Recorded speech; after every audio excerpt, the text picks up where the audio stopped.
Several relics of the bygone era of steam transportation attract visitors to historic sites along the shores of the Allagash Wilderness Waterway. The Tramway Historic District consists of a strip of land 3,000 feet long running between the western shore of Eagle Lake and the northeastern shore of Chamberlain Lake.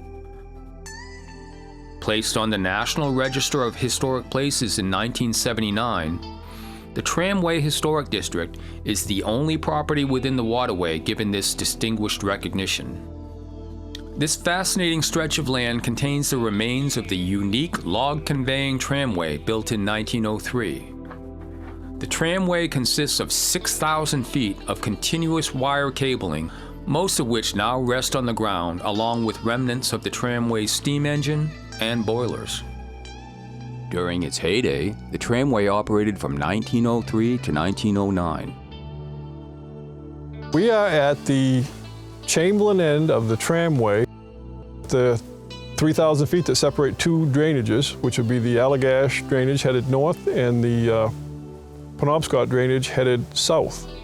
So the goal would be again to bring logs, we're talking 16-foot logs, to Bangor, to the sawmills in Bangor. And this would facilitate Allagash spruce and pine logs being cut up as far as Churchill Dam, put on this tram, which is behind me, which is just basically a mini railroad with a return line underneath it with a 6,000-foot cable, and then they would drop logs into Chamberlain Lake over there and then drive them down the east branch of the Penobscot.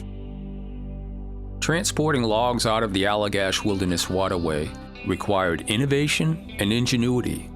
Because those guys brought that in from Greenville and set it up with nothing more than levers, horses, no cranes, no nothing. And then to set this place up, I think it was quite a feat for its time.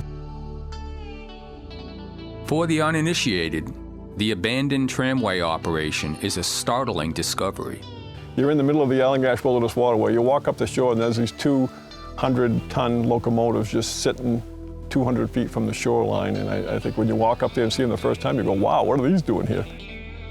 The trains are remnants of the Industrial Revolution. In an area so remote, it was more practical to abandon the engines when operations ended than to haul them out of the woods. So today, they remain. Where we are right now, we're about 200 feet from the shore of Eagle Lake. Essentially, 1933 was the Depression hit in 1932, the stock market crashed in 32. And in 33, of course, with the Depression, the demand for paper went down and they didn't need the pulpwood and things kind of went, and these trains were not worth hauling out of the woods, so they just walked away, left them here, left the whole operation right here.